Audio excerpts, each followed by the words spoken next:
Marshall here. Welcome back to the Realignment. Hey everyone, welcome back to the show. Today's guest is the Free Press's Nellie Bowles. She has a new book out. It's called Morning After the Revolution, Dispatches from the Wrong Side of History.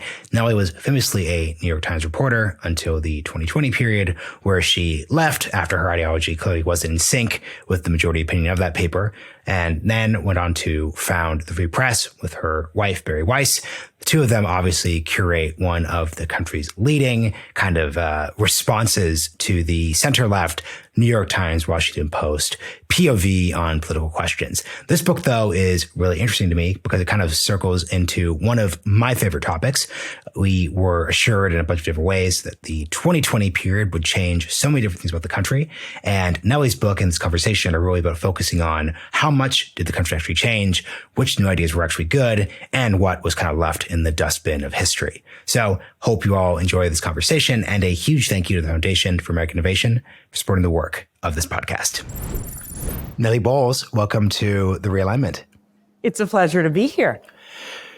You've been working on this book for a while, but as tends to happen, the publishing gods have given you some really interesting narrative events that make it a cool time to have this conversation. So in the past few weeks, we've had Oregon reverse its 2020 era drug decriminalization policy and take us very much back to the status, the pre-revolutionary status quo. The SAT is coming back more and more and more and more. You've had recent incidents where activists, both at Vanderbilt and in Bakersfield, California, were arrested, were punished for behavior that, in their, I think, interpretation of the world events, was very okay behavior until basically a month or two ago. So I guess the question for you would be, given that setup I just gave you, where are we at when it comes to how much the world changes? Is it changed? Is there more room for it to change? Are we going back to the 2010s era? Like, how do you understand this moment right now? I love that framing of this moment with that series of events, especially the SAT coming back, which is one of the funnier things that was abandoned. I think right now we're in a moment where the sort of moderate liberal, moderate conservative, the centrist, the reasonable person is feeling more okay saying this is absurd. Mm-hmm. And a little bit, the kind of wall of what's appropriate and what's allowed and the wall over which if you pass, you are like really in a bad land. If you're against the SAT, you're racist. If you're for the SAT, you're a racist. If you are against drug legalization, then you hate homeless people. Like those sort of extremely aggressive arguments aren't working as well. So I think that the idea that unless you're for full drug legalization, that you want to imprison homeless people and are this sort of cruel person, I think it's not sticking as well. And so you're seeing people be a little more brave and a little more reasonable. I don't think we're in some great reversal. Like I could list also a bunch of events that make it seem like things have gone even wackier. You know, I could tell you about the UCLA medical school event where medical students were required to get on the floor, put their hands on the ground and like pray to decolonization. And the one student who didn't do it got talked to by like professors and authorities within UCLA, whatever. So it's still happening. We're still in this moment and in this sort of political shift. But yeah, we're definitely starting to see the ability to question it without the social ramifications. Yeah.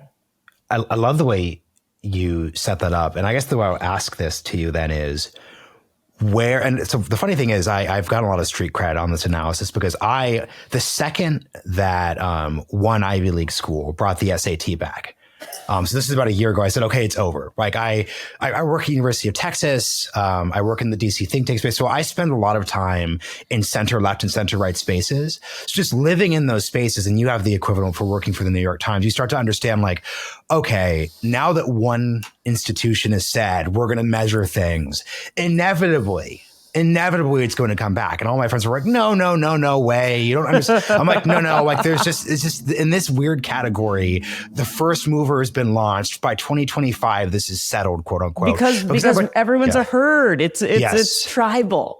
And and people know it's irrational. Like abandoning the SAT and saying that essays and extracurriculars are less easily gamed is irrational. Like it was always irrational. It's not true. And so as soon as one school does it, then everyone's like, oh, thank God. And the thing is, though, giving myself that victory laugh pat on the back. You deserve it. I deserve it 100%. But my conservative friends, though, basically warned me against over extrapolating from the SAT example. Because one could say, look at this SAT. Everything's going to go back to normal. It's going to be 2015 again, but that's obviously not true. So given the reporting that you've done, what are the categories of change you've experienced over the past 10 years that are in the SAT category? And like EOD, the admissions office at Harvard, is going to notice the real collapse of performance given the years where there were SAT focuses and not SAT focuses. And there is just going to be this natural thing. We have to actually be elite versus the categories where it's like, no, we're just going to amorphously pretend things are fine for the next decade, even when they're not. Like, do you have kind of like an easy rubric for like differentiating these two things? I don't have no, I don't examples, have a really perfect rubric. No. I have a few in mind. Yeah. I think the drug legalization one is a big one. And I think that at some point, it's not quite happening, but a little bit Oregon you can see as a sign. At some point, the harm reduction model and the idea that leaving people to live on the streets, to do drugs and suffer and ultimately die on the streets. Like that's what fentanyl does in the end. You die on the streets. I don't know many like long-term fentanyl users. And I think that argument is starting to very much lose its strength. Like in San Francisco, the harm reduction crew and I'm using the term harm reduction. I think there's some smart parts about harm reduction, but the crew that basically said, don't do anything to actually get these people off the streets. Just make it more comfortable for them. Mm-hmm. And that basically married like progressivism with like California or West Coast libertarianism. Anyways, I think that movement is being shown to be a little bit ridiculous. So I think we're going to because thing in the phrase harm reduction.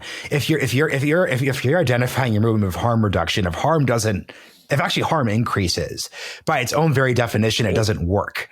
Exactly. Like more people are dying in the streets of San Francisco than before. So the policy's not working. There's an enormous amount of money being poured into it in all of these cities, in LA, and huge amounts of money, resources. Anyways, I think that's one of them that's being definitely walked back. And we'll see at some point a domino effect there. Obviously defund the police and abolish the police. First to go. We saw a domino effect. As soon as the homicide rate spiked, as soon as the crime spiked across the country, we saw that basically fall. And once one, in the book I have it where all the mayors are announcing their defund system and they're going to defund this much and they're going to abolish and rename their police department. And they're going to do this. And then basically like within a year, all of them, or 2 years, all of them had either walked it back or increase the police budget. So that one we saw basically within a couple of years. Not that it helped for people who were victimized during those years or who have family who were killed or who were killed. Like what have you? Not that it helped them, but and that one definitely we saw a collapse. And then I think now, I've got a couple chapters in the book about some of the trans movement and in particular, the pediatric gender affirming model.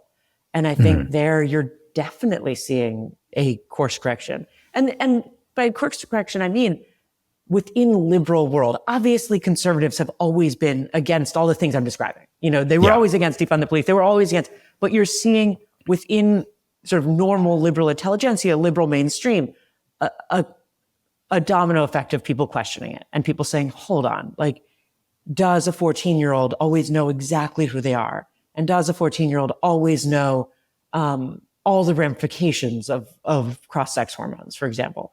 And I think that is like the SAT that you described. That is one where a few people have stepped out, and now I think we're going to see more broadly, like American parents saying, we're not going to be bullied into this. This is kind of ridiculous at a certain point.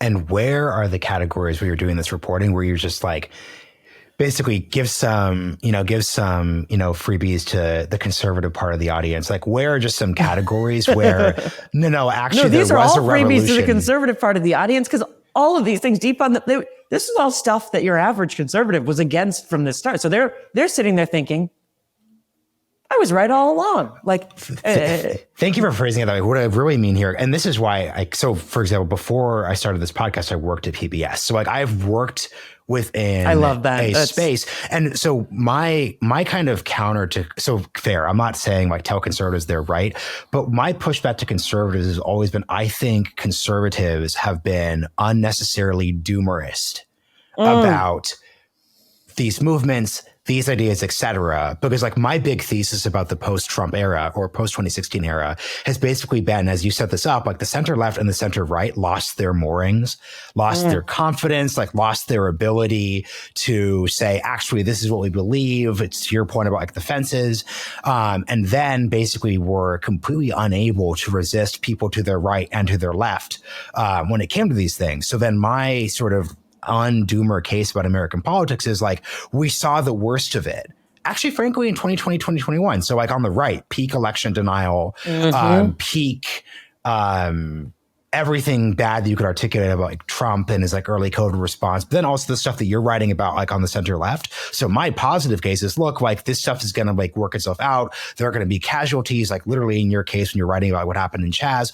But at a core level, I think we're going to wake up in like 2029 and be like, woof, like early part of this decade was crazy, but like now we're doing normal things, which is kind of, if you think about the post 60s era, 71, there's bombings at the Pentagon. And then by the 80s, it's morning in America again. That's kind of my thesis about this. But I have a lot more doomer friends to my right who think like, nope, there's just something different about this. Ideology goes one direction. Can you think of like examples or issue areas where you don't think there's as much of like a palliative story I could tell here? I think, ideology doesn't just go in one direction, right? Like, yes, I think human nature is to be tribal, is to radicalize, is to be irrational, and that it's hard for us to do the kind of calm, moderate, technocratic change, like that actually makes life better. And I think you see it on the left, and I think you see it on the right. I think that the way you phrase it, though, I would disagree a little bit, that it doesn't just happen, that it doesn't just like all of a sudden, like by 2029, it'll be just more reasonable and like time will shake it out. I think it takes people saying no. And it takes people on the right saying no. I mean, the election denial sort of story, it takes conservatives saying that's not true. Like, you lost the election. And it hurts their careers when they say it. And like, you look, I'm fascinated by the obsession and the hatred of like a Mike Pence character, who I grew up thinking is like the most conservative guy you could imagine. Like and that now, because he didn't deny the election, that he is hated. But it takes people like that within their communities, and they will, as in the battle to shift things back towards the very hard place, which is the moderate place. Back towards the very hard place, which is the rational place, the technocratic change, the little reforms. People will lose their careers and lose their livelihoods, and that's what it takes. It's not like a gentle process, I would say, or just like a normal thing that just happens. But and quick thing, I just want to note, and I really appreciate your point about not just treating this actually in a funny way. I was treating history as just this thing where things just move one direction, which is kind of a mistake you're seeing from the revolutionary side. If speaking of the election denial example, key part of this story, 2022 election denial candidates, even in purple and even red states, are nuked at the ballot box. So these things, like they're it's not just like individual Republicans, like at the leadership level. It's sort of like, hey, just like normie suburban voters are like, hey, that's kind of weird. And I know inflation's bad. And I know that like gas is pretty expensive, but I'm still just not going to vote for somebody who believes in election denial. And I think that plays a huge role in understanding how this actually works. That's very well taken. I think, well, and like you look at a topic like abortion, and there people are having a sort of allergic reaction to the more extreme stances. I think now you're seeing a lot of people on the right who are openly, I mean, again, it's a small radical faction, right? Who are openly saying, also to any YouTube viewers, the reason I'm 7 months pregnant, so I'm sitting in a very comfortable chair with very comfortable pants just own on. it. You're just relaxing. We're chilling. It's good. I have my two straightened up chair. But I think on the topic of abortion, where yes, the radical faction of Republicans are sort of trying to set the agenda in this way that most Americans don't want, which is that life begins at conception, even on a petri dish, even during IVF. And so then you're seeing the movement to make IVF, they're not phrasing it as ban IVF, they're phrasing it as like, make IVF more humane so you can't dispose of embryos and yada, yada, which basically bans IVF because it makes it financially impossible. And you're seeing a kind of an allergic reaction from the moderate conservatives and from obviously the whole left. And that reaction of, no, we're not going to be taken by this really extreme faction is, I mean, to me, it's heartening. Like it shows to me that there's a lot of people on the right in red states, a lot of like suburban moms who are like, this is ridiculous. And those are the same people who are going to push against the election theft lie and things like that. It's the vast majority of us who are just reasonable people. I think the thing that the left managed to do over the last 5 years, 6 years, maybe 10 years, is make it so that all of those reasonable people weren't just disagreed with. It wasn't just that you're wrong, I'm right. Let me tell you why.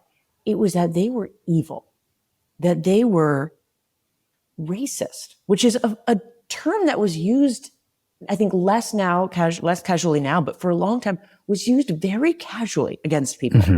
And it's a terrifying thing to be called. It's a horrible thing to be called. It's a horrible accusation. And so I think a lot of people, or that you're transphobic, or that you're any of these terms, it wasn't just that you disagreed on a topic like the SAT or pediatric transitions. It was that you're a bad person. And that there's no conversation, or there's no compromise there. You can't find your way 50-50. Now, there are, of course, people on hardcore evangelical Christians who would say anything destroying an embryo is murder. Like, we can always play the game of there's something on both sides that is wackadoodle here. I would just say the one on the left over the last 10 years managed to do it more effectively. And really scare the moderates out of saying very reasonable, rational things. And so the book is basically me documenting a lot of these scenes and a lot of these moments over the last 4 years of the fringe kind of having a heyday. And some of it's really fun, and some of it's kind of hilarious. And a lot of it is like kids being wild and utopian. And so you see it, and it's easy to be taken by it and to think it's charismatic and charming or even good. Anyway, so the book tries to like document these scenes and make it funny and also explain them kind of on their own terms, like not from like a judgy outsider perspective where I'm like, look at these guys in Seattle. They're just like pure bad. And like, they just have bad intentions, or look at the Antifa here, look at this here. I tried to kind of look at it with a sympathetic eye while also being an outside eye. And yeah.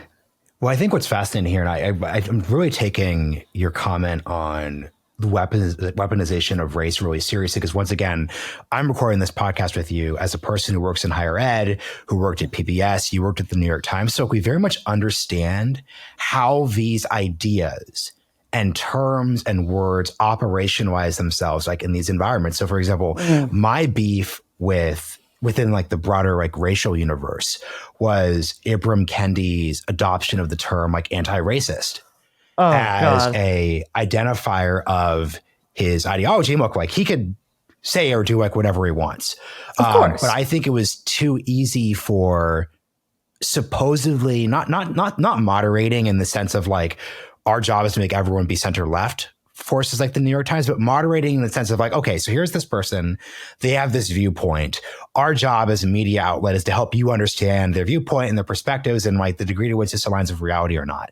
But understanding left-wing foundation world, understanding the world of higher education, if you are allowed to define something as anti-racist, what that literally means is that every single person who could have like raised a question, every single degree of pushback you could have had on basically anything is fundamentally, and Ibram Kendi does this, like he very aggressively weaponized this. So when you saw his center not quite fall apart because it still exists, but when you saw the massive layoffs, I just saw, as someone who works in higher ed, I saw exactly what happened. Like it was his center for anti-racism at BU was like a very serious center in terms of its actual mission. It's like generating all of this research, this huge staff. Like that's actually like a huge, like put aside like your individual belief about the study of anti-racism. Like that's a real specific skill set. Like I could not, as a person who works in higher ed, I'm there because I'm good at media and I like using podcasting and new media. Like that task is way different than running a major center. Ibram Kendi should have been like the face of the center. And then you hire just like this no-name person who actually has spent the past 30 years in the bowels of libraries, like researching and studying and managing teams. But I think at no point did anyone kind of feel comfortable saying like, hey, like Ibram Kendi is a superstar, but like, is he actually the person who should be reading a research effort? So can you just talk to me how like you kind of see these definitions of these terms, like actively within these institutions stop people from just thinking, even within their own ideologies? Yeah. I mean, there's, not to bring it always back to my book. No. This is your platform. Bring it back to your book. No, there is a chapter in the book all about how the anti-racist movement and the progressive movement more broadly decided that a lot of terms around like competence, like basic normal human behavioral competence, was white supremacy. So they decided that like, the terms like being on time, that was added. There was this famous list, the white supremacy characteristics, made by Tema Okun, who is this older white woman who made this list of what she saw as the white supremacy characteristics. And it became extraordinarily influential. And she's quite little known, but the list became so sort of popular that it was made, the Smithsonian Museum made it into a poster, like a graphic poster that was cool. But it was also just influential subtly in various education policies in California, influential in various democratic government thinking on race. But the list had characteristics that it defined as white supremacy traits. And being on time was one of them. Objectivity was another of them. I mean, things that are, in retrospect, I mean, it's some of the most racist literature I've ever read is this stuff arguing what is white supremacy, what are white traits. It's deranged. And a quick note too. I hosted a bunch of exchange students from like 6th grade all the way up through the end of high school. So I can understand there being like cultural traits. So like in Latin America, for example, it is definitely true that there are different expectations and norms around time, but that's culture. Like you could take a white Argentinian whose, racial identity we probably won't need to get into and put them in that culture and they could be horrible with time, but that's not like white, like you could be mestizo, like, but actually like, that's just like a culture. So I could see and this is why I'm like frustrated with the center left. If you have an Argentinian in your midst, they might be like, Anna Taylor-Joy may be terrible at showing up on time to things, but like, that's not, a racial trait. Like there could be a nuanced conversation about cultures and how cultures are different, but attaching racial, like biological identity to culture is a disaster. Like it literally leads nowhere good. She had worship of the written word was one of the traits. These are things that became. Wait, can I pause you real quick? So what I love about this is as once again, a person who lives in different ecosystems, I understand the on time thing. I understand objectivity. I guess, for example, like objectivity, that's like, you're obsessed with like the scientific method and there could be cultures that haven't done it, like the being on time thing, like AKA, like you could say to yourself, like, why are all my like brown students not showing up on time? It's because they're, just lazy. And it's like, no, actually, like whatever. I don't get. It might be because they live further away and they take the bus and they don't have a parent who has time to drive them. Like it could be 1,000 things, but it's not like some innate trait that. But where's I have a hard time steel manning the worship of the written word one. Right, dude. So can you explain? Do you have what I'm saying? Like I understand how you get there for the first two. You could say that there are cultures that emphasize storytelling more, or I could see the steel man of that. You would say there's storytelling cultures that don't emphasize the written word, and so when American schools emphasize essays or written testing, that is emphasizing whiteness. I just don't think that writing and the alphabet and math are white things. I think that's, and if we say that, horribly racist. Really not great. I can't even believe I'm having to like say this. The implication of the statement. It's like so. When you read some of these documents, like they're just like profoundly racist in my mind. And to use that term, I know I was just saying that's a really harsh thing to say, but I feel it's like wild to me that this became racist, progressive. Define, and I mean this seriously, like, because racism is a thing that exists. Like, what is racism to you? You know what I mean? Like, when you say that, what do you I'm mean? not going to come up with the smartest definition right now, but in the case of the list, I think saying that objectivity and the written word are white traits or are things that, or individualism is a white trait, I think that's racist. I think that's without having like a beautiful definition of racism in front of me, I think it's freaky as fuck is my assessment of that. And what I kind of think about in this context, and you actually see this on both the like wokest part of the woke left, and then like the weird like Groyper right is an obsession. Yeah, the Groyper right will agree with all that. Right. It's like I call it like racialist.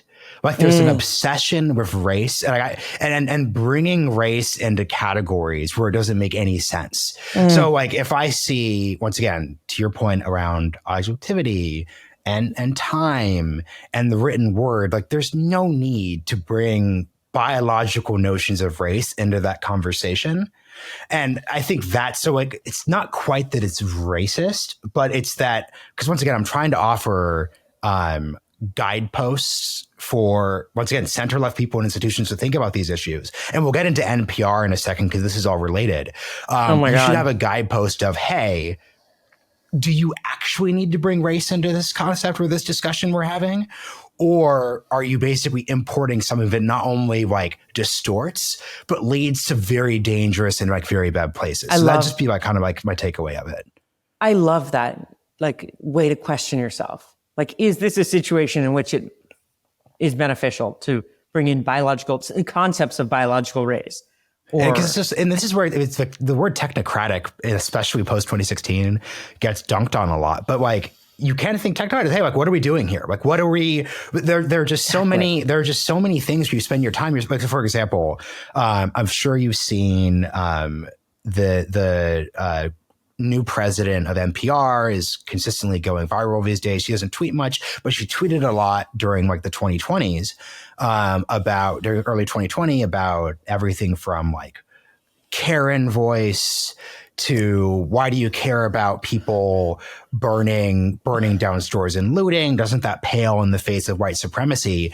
And that's actually just like a category where I'm sort of thinking, and I guess like there's no way she knew that she was going to be president of NPR at that point. Like she wasn't planning ahead. But my kind of thought process is if I'm on the selection committee, I'm just kind of thinking like, hey, like does a person who tweets stuff like that have the skill sets to navigate a low institutional trust environment where there are huge sections of the country that are going to be skeptical of reporting? I just don't see people on the center left taking a step back and asking these questions, which are a little separate than your actual ideology. Like you could actually believe that like looting isn't that big of a deal in comparison to like the murder of George Floyd. But I would just actually posit that if I'm on a selection committee, I have different priorities purely than just like this like pure academic world.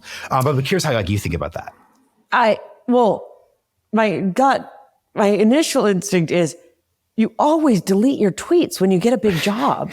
That's the number one first thing you do. Like when I got hired by the Times, I went and I deleted my tweets because I had, of course, weird tweets. And, you know, I think the night... also during an era of Twitter when people just tweeted weird stuff. They tweeted everything. I remember the night Hillary lost, I was like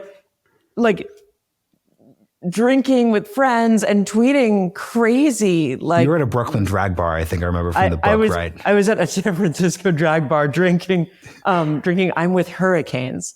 And like just weeping. That's the most I deleted those tweets because I'm not a crazy person. Like, but I think there was also a normalization for a few years of really strange rhetoric around race, not just around like calling things racist, but around like being comfortable, being very hateful of especially and almost exclusively white women. Like white men were sort of always viewed as vaguely problematic, but like so much of the anti-racist discourse of 2020 through 2023, maybe. I think it's still happening a little, but I think the books aren't selling quite as well. So much of the discourse was focused on white women. And it was always like the Karen, and it was like white women's tears. And it was all of the training sessions. One of the chapters in the book, I go to an anti-racist training course, and it's almost exclusively white women in the room. And then you look at the other anti-racist training courses that are offered, and almost all of them are exclusively targeted to white women. So I think a lot of those tweets that we saw from the embattled CEO were focused on sort of being really self-hating of white women or something. It was a really odd, it was very odd. Although if you look at like the history of white women, quote unquote, you could see self-hating and like, you could see that as part of a broader cultural thing, basically, which I can ramble about if you want. Quick pause and I'll let you go there. And this is where I think as someone who just lives in center-left spaces and identifies with like a variety of like center-left ideas, I understand where this comes from. So for example, like, okay, talk about why, if you are in the anti-white supremacy, anti-racist category, are you going to like have like a trope against white women? You're not only going to have like the Karen examples of like those terrible like phone calls about like black kids just doing black kids things. You're going to think of like Emmett Till, like think that like the original like narrative Karen story. Did Emmett Till say something inappropriate to a woman in a, in a store? Like 100% most likely not. Like there's been really uncomfortable like actual realities there. But this goes to what the actual disaster is, which is like going beyond like teaching and instructing around history and then weaponizing it to advance unrelated political agenda issues, that's where I see the actual disaster. But that's where I actually like understand where the progression layer kind of comes from. So where were you going to take it?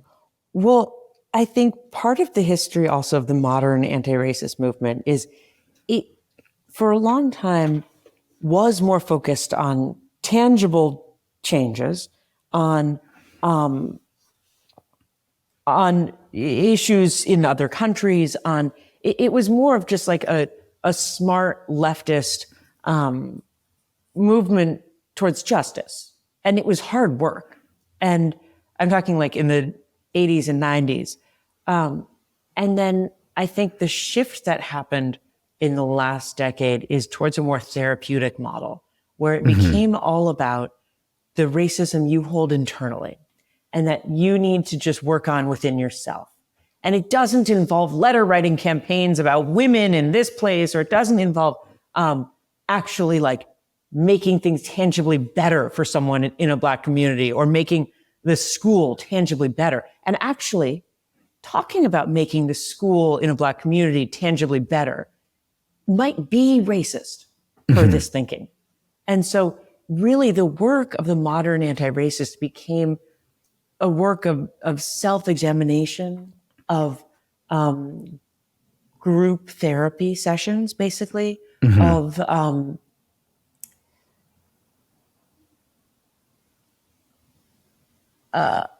self-flagellation. And it was much less externalized. And so it became, first of all, less useful technically in the world. Like its impact was to not actually help people, which we all sort of know at this point, and I've seen a lot of how the movement basically didn't really do much. It doesn't help when a group of people at a university get together and decide that the term grandfathered in or brown bag lunch are going to be added to their new anti-racist lexicon. Like, that's not actually helpful, but it feels good. And I think a lot of the therapeutic work of the sort of getting rid of my internal white supremacy feels good, especially when you tell a group of white women that being on time and hard work and worship of the written word are part of that internal white supremacy. And so they need to just work on releasing all of that. Like, that kind of work, you know, you have a glass of wine, you get together with your group. It's kind of fun in a way. And people are very happy to be told how bad they are, and the solution only being they need to like think differently and be differently in their minds and hearts, that it doesn't involve like getting up at 6 a.m. on Sunday morning and doing something. So I think that was a big shift we saw, and that was really embraced by white women and really embraced by women in general. Women, for whatever godforsaken reason, if you sell a class, I mean, there was a woman during this time. Is this Syra? Yes, Syra Rao.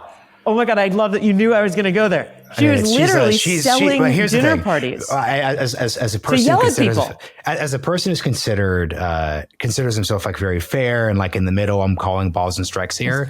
She is the Michael Jordan of this category. You know, it's just sort of like, listen, at a certain level, I disagree with her ideologically, but like she is just like operating. It's like it's her and Sean King. Like they like are operating at a level that I cannot fathom for the category. As an entrepreneur, I'm impressed. Yeah, I'm blown away. I want to say good job. You found your product market fit. You operationalized it. You go through the people hating on you. You're up at 5. Like Syra Rao is just. I suggest people take a look at her like X account. She's really operating there. But for years, I mean, very successfully, she was selling a dinner package where for $5,000 she would come to your dinner party and tell all the women present about their racism and how racist they are and how very, very bad they are. And one crazy thing about women is that we will pay for that and we will do that. We kind of like it. I don't know why. Like, I don't know. We need an evolutionary biologist to say, why are women more susceptible to this kind of stuff? But yeah, like that is $5,000 and many people's hours spent doing a thing that is not at all useful to actually making life better for someone poor in America or disenfranchised, like someone who's getting screwed by this country. Yeah. And so it's like the fact that this became the dominant movement of progressivism and on the left. I mean, on some level, if you're a smart leftist, you've got to be happy that it's collapsing a little bit, because it takes the energy away from actually productive efforts which I may, different leftist causes I may disagree with for this or that reason, but it's profoundly just unproductive for your movement. It's productive for the few scammers who I don't even think it's a scam. It's not a scam. People are paying for it happily and they're getting what they paid for. But it's productive for those people, but it's not productive to actually make the world better. And so I think that was one thing, in all of the reporting I did, I tried to explain the exuberance and explain the idealism and the joy behind a lot of, the pleasure maybe behind a lot of these efforts. But it didn't do a whole lot to actually make life better for the people that they pretend like it's all for. And I think you've seen, I don't know if you know, Rob Henderson with the idea of luxury beliefs. Batya Ungar-Sargon has similar arguments. They've said it before me and much, much more eloquently, kind of pointing this out, that a lot of this is sort of internal upper middle class and rich people activities that really don't help people who are in shitty situations in America, and that actually probably hurt them. Like the SAT is actually very useful for someone who's at a shitty school and doesn't have a teacher who has 45 minutes to write a beautiful teacher letter, and who doesn't have the resources to take horseback riding lessons so that they're championship whatever for their extracurricular well-roundedness. Without the SAT, those are the measures left. And those are the most gameable, most biased towards the rich measures that you can have. So I think to be the nicest version is to say a lot of it was silly, and to say a lot of it was just sort of therapy speak and women having dinner parties and calling themselves racist and just feeling good about that. And the dark read is that this was actively harmful and no one cared. So I've got a broad thesis here that I want to hear your reaction to and get you to poke holes in. So basically, I think you can't understand what happened in 2020 without understanding the kind of weird relationship we have with the end of the Obama presidency. In the sense that if you're kind of thinking about your and my politics, which we have certain ways that they rhyme and are going to sync well together. The Obama presidency is a real example of, I think, the perfect version of it, especially at the election point. You have this person, there's not a left, there's not there aren't red states, there aren't blue states, there are the United States. There's this very reformist, advancing yourself. He wins states that frankly Democrats aren't going to win for a couple of decades. He won Indiana. That's genuinely wild in today's, I think he won Missouri. Those are genuinely wild reality. So that's the real, if I were to ever sit in 2008 and laugh at a leftist revolutionary who was rioting at the WTO protests in 1999, I'd say see, your thing didn't do shit. Look at our reformist advancement, we really worked. All that said, at a variety of levels that also get kind of complicated because Trump really showed that people were unsatisfied with the status quo, but Obama also probably would have beaten Trump. So the narrative's kind of wacky here. People were just clearly unsatisfied with where we kind of ended up with the very reform-minded thing. So I understand so much of what happened in 2020 is being about a bunch of figures, especially at the local level and state level, who didn't believe in reform anymore. And also had years of ideology and interpretations of history telling them, hey, this entire structure we've built is corrupt, is racist, is dangerous. Oh, and guess what? You have the power to tear that down, not through passing a little bill, not through passing a we're going to start a new training program to teach the police. No, you could just abolish the police. So that's what I kind of understand as happening. Visceral, yeah. Like those are the figures who I'm really, like in your story, like I'm really like, and once again, they would never do this book because they're going to memory hole this, but I would love a book that talked about like what Seattle's mayor was actually thinking, like as this was happening. Because I actually think it's a like. Lucky for us, she deleted thousands of texts from. So what do we know? Like what? So we have no idea what she was thinking. No idea. She, the police chief, basically the whole team around the mayor, mysteriously deleted all their texts. They paid some like nominal fine, of course, but because various people within.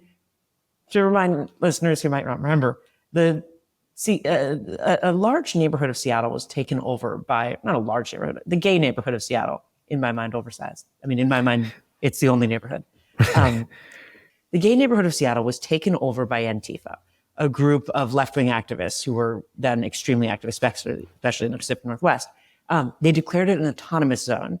They put up barriers, wouldn't allow cars in, ambulances in, fire trucks in, and started sort of a revolution there. And the mayor went along with it. Not only did she go along with it, she went there, she called it like celebratory. She said it was like a festival, and provided resources too. So provided resources to help with the blockade on the streets, provided porta potties, gave them city resources. And there were a lot of people within those blocks who are business owners, who are paying taxes on their condos, who were really pissed. So I went up there as a business reporter at the time, to interview a lot of the business owners who were trying to sue, but basically any of them who stepped out and said they weren't for this occupation were obviously targeted in extraordinarily violent ways because there were no police. Yeah. Now, what was the mayor thinking? The mayor was thinking, first of all, I don't know because I don't have access to her texts, but I don't think that it was malicious. I don't think it was like, that's what I'm getting at with my gay thesis. Neighborhood. Like, I want to screw it. Because the thing is, and this is what I think people on the right don't understand, they see stuff that reads as so crazy that they automatically go to maliciousness. But I actually think if this was maliciousness, it'd be kind of easier to handle and deal with. You know, if this is just like a super villain mayor who's sort of like, we're going to deconstruct our society. Most people are going to be like, okay, that seems kind of weird.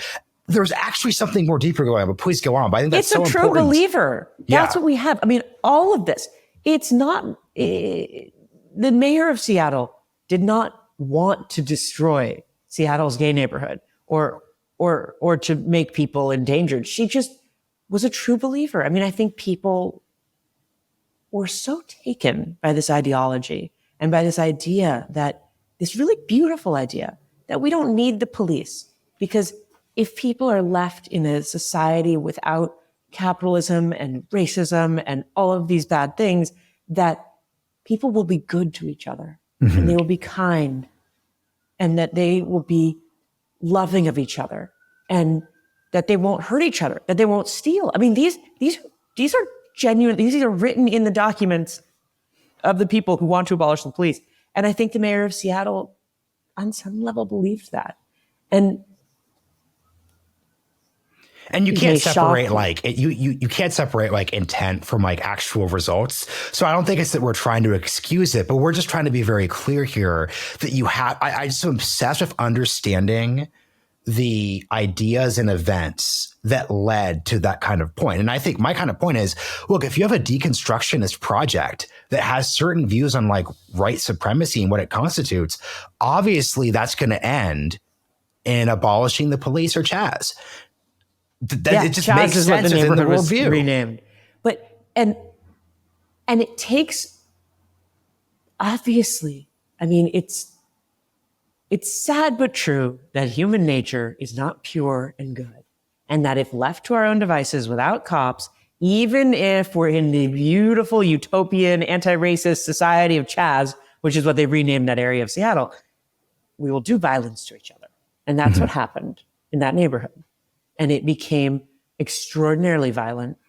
It became, people were shot, people were killed. There were no police there to help document what happened. One family is suing the city because their son was allowed to basically bleed out on a folding table in CHAZ until someone sort of threw him in a truck and decided to bring him to the hospital.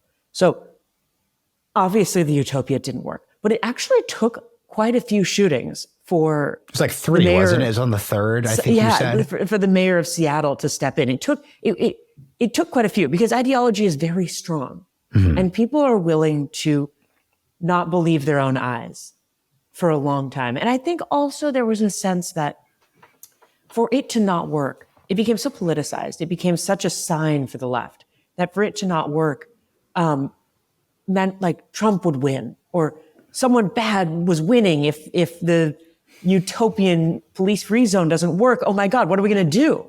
Because the left had so pinned its vision of progress in the future on a utopian police-free anti-capitalist state. And so it was sort of impossible that it not work. And the reason I wrote the book in the first place is actually because of that story. So I was at the Times. I was a very happy reporter at the Times for years, and things were going great. And you had a great beat. You had a great beat at the Times. I had a great beat. I was like, they let you write fun pieces. You had a great beat. I loved my boss, still love her. She was the best. And I wanted to go and cover what was going on in Seattle. And I thought, this is great. This is like hilarious and interesting and complicated and all these things. And my colleagues basically made it very clear that was not allowed within the social world that is the New York Times. And by social world, I mean the middle school that is the New York Times. It was... it's a Daily Wire coded story. I'm sure they were like, "Oh, you want to go?" No, I think that's what I'd be thinking if I were like in that environment. The thinking was, why? Why do you want to do that? Why would you want to do that? They're already putting out enough videos. They're putting out the Antifa in Seattle are sending us pictures and things, and they're beautiful. That's enough. We don't need to go and look at that. And people were very upset at the idea that I wanted to go, and it was like, you need to see a therapist, Nellie, for why you want to go up there. And when I then wrote the story, I had colleagues posting all kinds of crazy, nasty things, like people who I had thought of as friends. But to write about what was happening there and to see it with clear eyes of any kind, even if you're sort of thinking it's kind of fun, but also maybe a shit show, but to write about it at all with an objective view was to violate the moment and to violate the moral bounds of the moment. And so it made me, it was so crazy because in part, like I've always been based in San Francisco, California. And so I'm not in the New York office. So I'm not like around where these conversations are happening necessarily. But it made me all of a sudden persona non grata. They were starting to tweet really mean things about me, like openly, colleagues, people I knew. And, it sounds so silly now. Like in part, it was just me like growing up and not being so naive and not being like a child. It's childish to be so hurt by it, but I was so hurt by it. And there was basically a rule within the New York Times that you could not report critically or objectively on anything that was going wrong with the revolution, or even necessarily that the revolution was happening. Could you give us a quick because obviously like that memo did not go out. What did that sound like? Do it translate that to me, translate that statement into newsroom speak for the audience. A little bit of what I just said, but it translated to colleagues confronting me and saying this was really inappropriate to do and questioning why, like what my motivations were in it. And it translated to colleagues tweeting that I was a fascist and publicly posting that I was bad.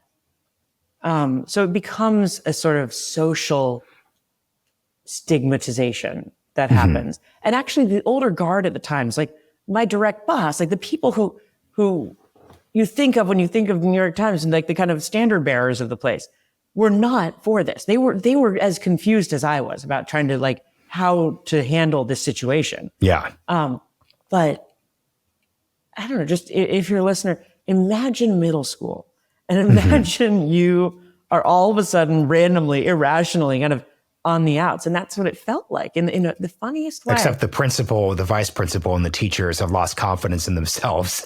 So Exactly. a censure is sort of like, Exactly. well, look, this bullying thing, I don't quite know what I'm supposed to do here.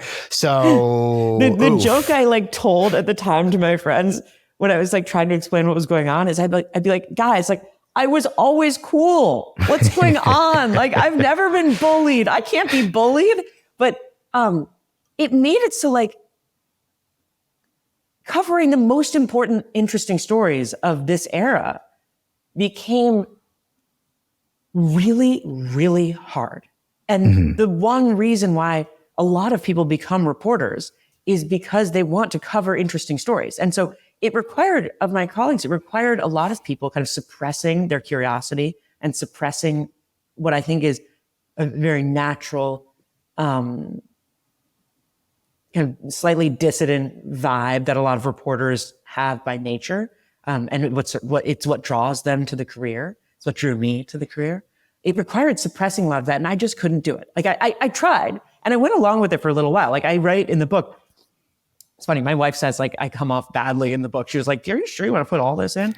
But I write in the book about like when this movement wanted me to at the beginning change stories to better placate progressive causes.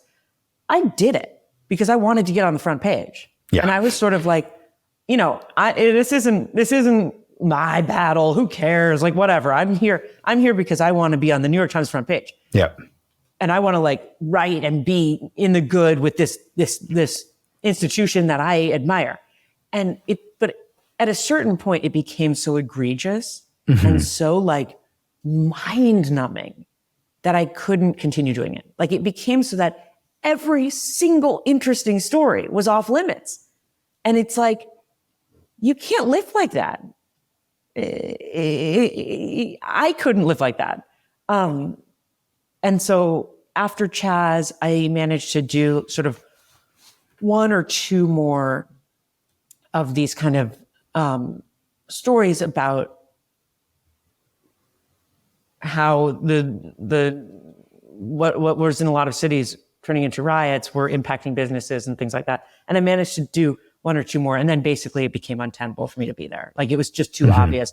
I was being called names, and it was just too miserable, and I couldn't do it. So and also stories were being held, and it was becoming impossible to get stories through. And so it was clear that I wouldn't be able to stay. Do you remember the Donald McNeil saga and all of that? Can you remind me what that is? That reminds me of something. What is that? He was the science reporter who was fired. The Latin America, right? The biologist. Yeah. Yeah, and he was whatever. At the same time, the Times also fired a longtime, amazing reporter and did it in just such like a sort of grotesque way to him and to his legacy that I was like, listen, if the masses of this place decide that you need to be ousted, they'll figure out a way to do it. Like they'll figure out a way to get me fired. And I kind of didn't want to wait around and see how they'd do it. Captain of your ship, master of your fate. So you know what I mean? You kind of can sense the vibe, and you're like, I sort of feel like they're gonna like figure it out. I'm not the most appropriate person. Like, I think I've called someone hot before. Okay, so sue me. Yeah, sorry. I was just, I'm going to go there, Nellie. I'm going to go there and ask you Who this. Are we calling hot? Well, no, not even that. Even I don't recall there being a big lesbian Me Too moment. I was just thinking about it. I was like, we are due for a reckoning. Because there was gay Me Too. No, by the way, I'm being. But honestly, gay men didn't really have a full Me Too. They had a little one, but gay men didn't have. They never had the total Me Too. And gay male culture. Oh, yeah, no. So just like I think, that's a whole relevant side note. So here's how we will wrap in a very, very serious way. Where do we go now? Right? Like it's the morning after the revolution. Actually, here's how we're going to wrap. So I'm a nerd in a very specific way. I am obsessed with like publishing schedules of books. So I've been tracking your book since like 2022. Your book has gone through like 3 or 4 name changes. One name change. One name change. It was called Struggle Sessions. Yeah. No, what happened is I had this idea that I could have a baby, because this is our second baby that I'm pregnant with right now. But I had this idea that I could both wrap up this book and have a baby, and it would be all great. And I ended up spending a lot more time than I thought I would with our beautiful daughter. And so the book got delayed. You're like, by the way, sacrifice the baby. It's all the book. No regrets. But the book got delayed. And I was like, well, now it's so late and all this. But no, we changed the name. So it was called Struggle Sessions at first, because it was more tightly about specifically kind of more like the vibe of what was happening at the New York Times, the vibe of that, of the heat of the moment. Yeah. And then I ended up working on it for another year, basically. I added more. The movement kind of morphed a little, like it grew beyond just those early, like sort of anti-racist struggle session things that were going on. And so then we named it Morning After the Revolution. This is a better, I didn't even come up with the name. I think my editor's boyfriend came up with the name. This is a better book. For that, I mean that seriously, because like, and this is how we started off the episode. I was so scared doing it. I was like, I'm going to miss the moment. It's going to be done. Like, No, and I think my not defense of this book, because it's very cool to chat with you, but like my actual articulation here is that like, look, left, right, or center, we are all living in this post 2022 world now. And understanding, and this is why we started the episode, understanding like what happened in the fall is actually very, very key. And I think that the way you wrote that book with the book just lends itself better to that. So Nellie, this has been super fun. Glad we could get an inappropriate Me Too joke in there. And because the book's funny. So jokes are important. Thank you for joining me on The Realignment. Marshall, I'm so glad to be here. And this was so fun. And literally anytime you want to have me back, as long as you want to have me, I'm in. This is really nice. And we could get even more inappropriate Me Too jokes in next time. I know it. I'm sure of it. Well, my joke here, as you could tell by my name, well, actually you can't see my last name on the Riverside player, but like my full name is Marshall Aaron Kozloff. I'm Black, I'm Jewish, I'm adopted. So like my joke is I have like a very terrible phoned in like airport book within me writing about this would just be like, this is just like, this thing is like 128 pages. It's 3.5 hours on Audible. It's the most, like your most like right wing phoned in publishers published it. So if I ever, you'll actually know this is a call for help. If I ever email you saying, Nellie, it's 2029, my academic career flamed out, I need to publish this garbage book, will you do a podcast with me? Know that like everything fell apart, but I'm sure there'll be other actually relevant things for us to talk to. So 100%, thanks again for joining. 100%.